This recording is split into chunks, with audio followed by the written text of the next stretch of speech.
میری تایا ابو کی جب شادی ہوئی تو میں عمر میں بہت چھوٹی تھی. جب تائی گھر میں آئی تو میرے تایا ان سے اچھا سلوک نہ کرتے تھے. وہ بند کمرے میں بیٹھ کر اکیلی روتی رہتی. بڑی عمر کی وجہ سے وہ روز تایا ابو کی تانی سنتی اور چپ ہو کر بیٹھ جاتی. شادی کو 1 سال گزرنے کے بعد جب ان کا بیٹا پیدا ہوا تو ان کے ظلم اور زیادہ بڑھتے جاتے تھے، جس کی وجہ سے تائی کو مجبوراً گھر چھوڑنا پڑا اور وہ اپنا گھر باہر چھوڑ کر اپنے بیٹے کو ساتھ لے کر اپنے مائکا چلی گئی، جہاں اس نے ایک چھوٹا سا گھر خریدا اور اپنے بیٹے کے ساتھ وہیں اس کی پڑھائی شروع کروا دی. وہ کئی سالوں تک اس کو کسی چھوٹی سی اسکول میں بھیجتی رہی، مگر جب وہ لڑکا بڑا ہو گیا تو وہ اپنی بیٹی کو ایک اچھے اسکول میں داخل کروانے کے قابل ہو گئی، کیونکہ وہ سرکاری ملازمت بھی کر رہی تھی، جس کی وجہ سے وہ اس کے اخراجات اٹھا سکتی تھی. کہ مشکلات کے بعد اس نے اپنے بچے کو پڑھا ہی لیا اور میڈیکل میں اس کا ایڈمیشن کروایا. ایڈمیشن ہونے کے بعد اس لڑکے نے خوب محنت کی اور بعد میں کبھی کبھار اپنے گھر میں بھی چکر لگا لیتا اپنے خاوند کے پاس، لیکن اس کا خاوند اس سے منہ تک نہ لگاتا تھا.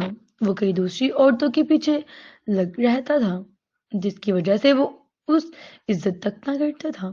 لیکن تائی جو بہت صبر والی تھی، وہ ہر بات اس چیز کو سہ کر بھی جاتی اور اپنے بچے کو کبھی یہ ساری باتیں نہ بتاتی.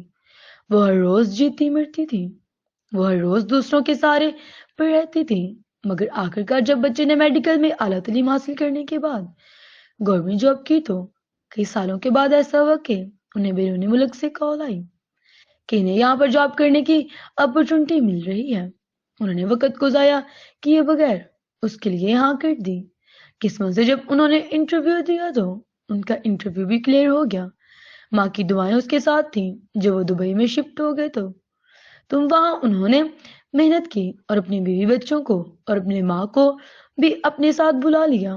2 سال کے بعد جب وہ وہاں رہ رہے تھے تو اچانک اس کی ماں کو ہارٹ اٹیک ہوا. وہ اس جہاں سے کوچ کر گئی. ان کا نماز جنازہ اس کے سسرال میں ہی ادا کیا گیا تھا. ان کے خاوند کے شہر میں وہ لڑکا اپنے باپ کے ساتھ اس طرح رہتا تھا جس طرح کے اسے کچھ معلوم ہی نہ ہو، کیونکہ اس کی ماں اس کی پرورش اس طور پر کی تھی کہ اس کے ذہن میں کوئی بری باتیں اپنے باپ کے خلاف نہیں پیدا ہونے دی تھی. وہ اپنے باپ سے اس طرح ملتا جیسا اس کا باپ اس سے بہت پیار کرتا ہو. عجیب، جب اس کی ماں اس دنیا میں نہیں تھی تب بھی وہ اپنے باپ کی دیکھ بھال کر رہا تھا. اپنے باپ کو پالتا ہے اور اس کی دیکھ بھال کرتا ہے.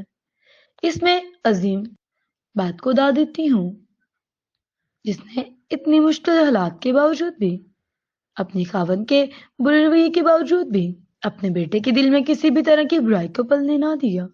وہ ایک بہترین ماں کا کردار ادا کر کے گئی. لوگ آپ کے ساتھ جیسا بھی سلوک کریں، لیکن اب اپنی پوری کوشش کریں کہ آپ اپنے طور پر دوسروں سے اچھا سلوک کریں، کیونکہ اگر آپ بھی ویسا ہی سلوک کریں گے تو لوگوں میں اور آپ میں کوئی فرق نہ رہے گا. اللہ حافظ.